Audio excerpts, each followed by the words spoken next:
lên rung trăng đi sang phố phong quần chọt đuống chân rồi lên rung trăng đi sang phố phong quần chọt đuống chân của trong phải đây phải đành phải nhớ có chi vấn ruộng xanh này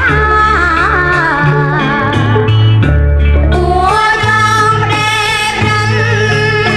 nhớ có chi vấn ruộng xanh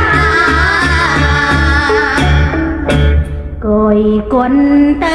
chân ai chân ta nơi này sự phải áo ra cội quân từ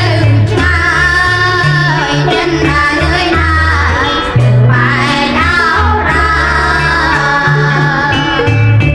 ruộng ơi không ria nó biết là sao ngày nào rau say ruộng ơi không ria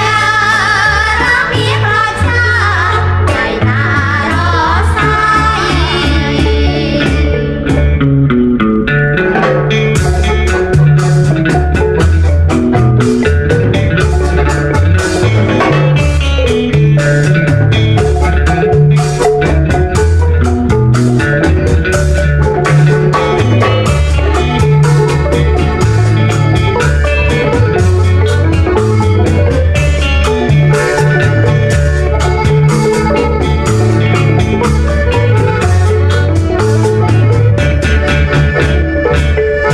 tỷ bằng thông